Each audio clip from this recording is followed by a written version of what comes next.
우리가 스마트 팩토리라는 말을 들으면 보통 어떤 이미지가 떠오르시나요? 아마 대부분 로봇팔이 쉴 새 없이 움직이는 그런 자동화된 생산 라인을 생각하실 겁니다. 그런데요, 진짜 혁신은 사실 눈에 보이는 로봇이 아니라 그 모든 걸 지휘하는 보이지 않는 두뇌에 있거든요. 과거의 공장이 그냥 정해진 순서대로 부품을 조립하는 기계들의 집합이었다면 오늘날의 스마트 팩토리는 스스로 생각하고 배우고 또 최적의 결정을 내리는 하나의 거대한 유기체와 같아요. 이게 도대체 어떻게 가능할까요? 오늘 그 핵심 설계도라고 할 수 있는 6가지 프로세스를 함께 열어보겠습니다. 자, 오늘 우리가 어떤 순서로 파헤쳐 볼 거냐면요. 우선 공장의 기본 설계도, 이 청사진 자체가 어떻게 바뀌었는지부터 볼 거고요. 그 다음엔 아이디어가 어떻게 구체적인 생산 계획으로 탄생하는지 그 과정을 따라가 볼 겁니다. 그리고 나서는 데이터가 생산 라인을 얼마나 똑똑하게 만드는지, 또 이 모든 걸 뒷받침하는 보이지 않는 신경계는 대체 뭔지 분석해 볼 거고요. 마지막으로 이 모든 조각들이 합쳐졌을 때 왜 이게 단순히 효율을 좀 높이는 수준이 아니라 제조업의 판을 바꾸는 혁명이 되는지 그 이유를 깊이 있게 들여다보겠습니다. 모든 혁신은요, 사실 기존의 방식을 의심하는 데서 시작하잖아요. 제조업에도 오랫동안 교과서처럼 여겨졌던 가치 사슬이라는 모델이 있었습니다. 원자재가 들어와서 완제품이 나갈 때까지 각 단계가 딱딱 끊어져서 일직선으로 이어지는 구조였죠. 하지만 스마트 팩토리는 이 선을 끊고 모든 프로세스가 실시간으로 정보를 주고받는 통합된 네트워크, 그러니까 가치망이라는 개념으로 공장을 완전히 새롭게 정의합니다. 첫 번째로 바로 이 청사진의 변화부터 살펴보겠습니다.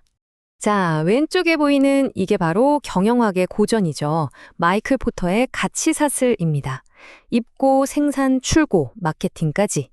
정보의 흐름이 한 방향으로만 쭉 흘러가는 아주 선형적인 구조예요. 이 모델의 가장 큰 약점이 뭐냐면요. 각 부서가 그냥 고립된 섬처럼 존재한다는 겁니다. 생산팀은 영업팀이 지금 무슨 어려움을 겪는지 실시간으로 알 수가 없어요. 자, 그런데 오른쪽에 KSX 9001 표준 프레임워크를 한번 보시죠. 완전히 다르죠? 마치 거미줄처럼 모든 프로세스가 중앙의 데이터를 통해서 서로 다 연결되어 있습니다. 제품 개발 정보가 곧바로 생산 계획에 반영되고 생산 라인에서 나온 품질 데이터가 실시간으로 설계팀에 다시 피드백되는 거죠. 이게 바로 단절에서 연결로의 위대한 전환이라고 할 수 있습니다. 그럼 이 두 모델을 가르는 결정적인 차이, 그게 뭘까요? 바로 디지털 스레드입니다. 제품의 아이디어가 탄생하는 순간부터 설계, 생산, 고객 사용, 그리고 폐기될 때까지 그 전 생애주기에 걸친 모든 데이터를 하나의 실처럼 엮어주는 보이지 않는 데이터의 실이죠.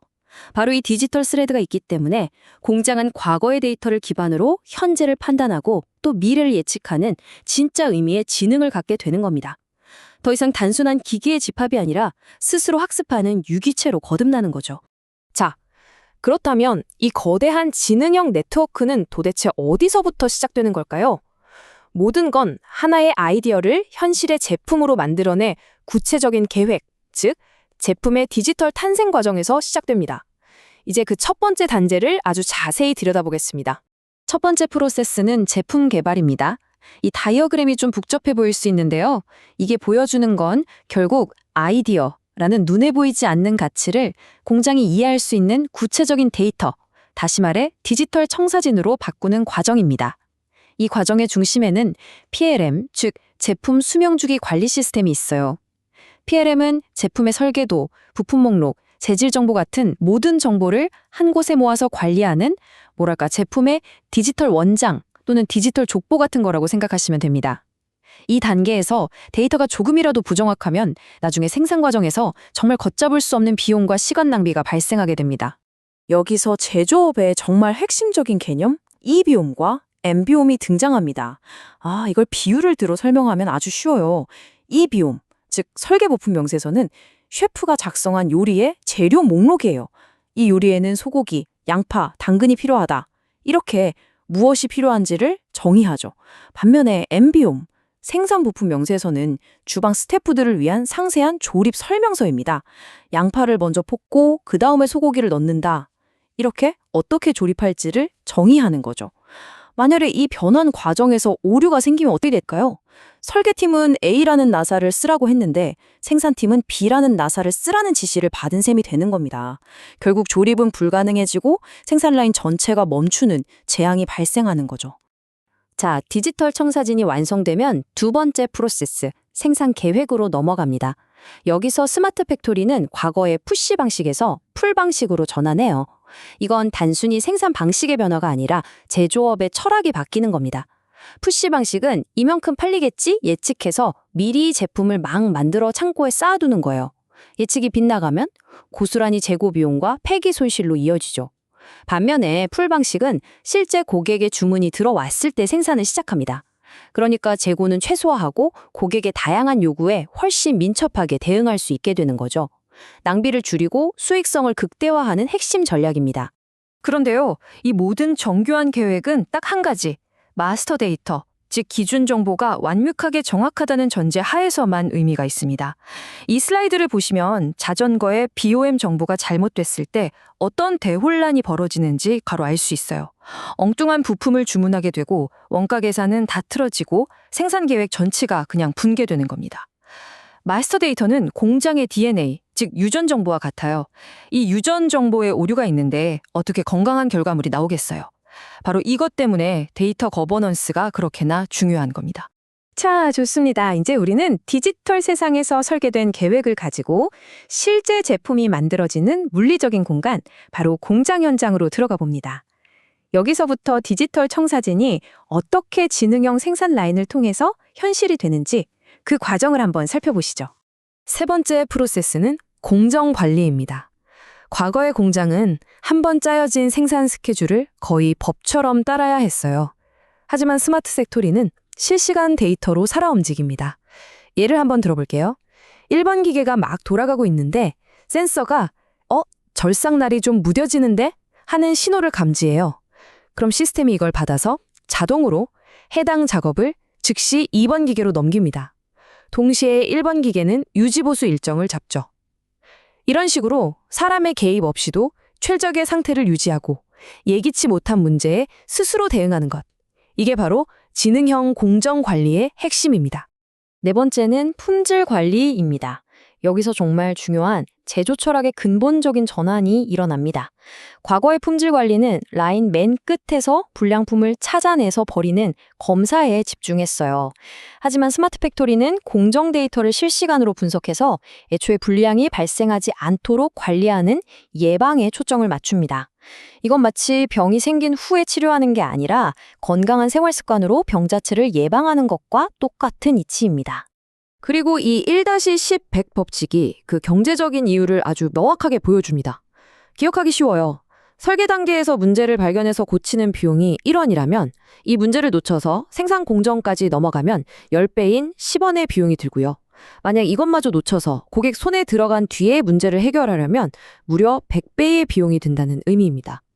예방 중심의 품질 관리는 단순히 좋은 제품을 만드는 걸 넘어서 기업의 생존과 직결된 비용 문제인 거죠. 자, 지금까지 우리는 제품 개발부터 생산, 품질 관리에 이르는 핵심적인 프로세스들을 살펴봤습니다. 이제는 이 모든 것이 아주 원활하게 돌아가도록 만드는 마치 우리 몸의 자율신경계처럼요, 보이지 않는 곳에서 잠들지 않고 공장을 지원하는 두 가지 핵심 시스템을 들여다볼 차례입니다. 다섯 번째 프로세스는 설비 관리입니다. 설비 관리의 역사는 이 세 단계로 진화해왔다고 볼 수 있어요. 처음에는 사후 보전, 말 그대로 기계가 고장나면 고치는 거였죠. 그 다음 단계가 예방 보전. 한 1년 썼으니까 부품 갈아주자. 이런 식으로 정해진 주기에 따라 관리하는 겁니다. 그리고 마침내 IoT 센서가 수집한 진동이나 온도, 소음 같은 데이터를 AI가 분석해서 고장 시점을 정확하게 예측하는 예측 보전의 시대에 이른 거죠. 이건 불필요한 부품 교체를 막고 갑작스러운 공장 중단을 원천적으로 방지해서 설비 효율을 극대화하는 핵심 기술입니다. 자, 마지막 여섯 번째 프로세스는 물류입니다. 스마트 팩토리가 아무리 똑똑해도 공장 담장 안에만 갇혀 있으면 안 되잖아요.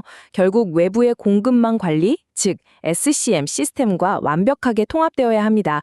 고객의 주문 정보가 실시간으로 부품 공급업체에 전달되고 그 부품이 공장에 정확히 필요한 시간에 도착하고 완성된 제품이 지체 없이 고객에게 전달되는 이 모든 흐름이 하나의 파이프라인처럼 유기적으로 연결되어야 진짜 스마트 팩토리가 완성되는 겁니다. 바로 이 제3의 이익이라는 개념 때문인데요. 첫 번째 이익은 판매를 통해서, 두 번째 이익은 생산원과 절감을 통해서 얻잖아요. 그런데 경쟁이 너무 치열할 요즘 시장에서는 가격을 마음대로 올리기도 어렵고 원가를 무한정 줄이는 것도 한계가 있죠. 바로 이때 공급망 전체의 물류를 최적화해서 얻는 이익이 바로 제3의 이익입니다. 이게 바로 재고비용, 운송비용, 시간 낭비를 줄여서 기업의 수익성을 결정하는 마지막 승부수가 되는 거죠. 자, 이제 마지막 질문에 도달했습니다. 우리가 지금까지 살펴본 제품 개발, 생산 계획, 공정, 품질, 설비, 물류라는 이 6개의 개별 프로세스들이 맨 처음에 이야기했던 그 디지털 스레드라는 보이지 않는 실로 완벽하게 연결될 때 과연 어떤 궁극적인 변화가 일어날까요? 오늘 이야기의 핵심 결론입니다. 6개의 프로세스가 데이터를 통해 하나로 연결될 때 공장은 더 이상 분리된 기계와 사람의 집합이 아닙니다. 시장의 변화에 스스로 반응하고 문제점을 스스로 찾아 개선하며 끊임없이 진화하는 하나의 거대한 지능적인 유기체로 다시 태어나는 것입니다. 오늘 우리는 스마트 팩토리라는 거대한 지능의 내부 설계도를 함께 살펴보았습니다. 마지막으로 이 질문을 남기면서 마무리하고 싶습니다. 공장이 스스로 배우고 생각하고 진화하는 시대가 온다면 제조업의 다음 진화는 과연 어떤 모습일까요? 그리고 그 거대한 변화의 물결 속에서 우리 각자는 어떤 기술과 역량을 준비해야 할까요?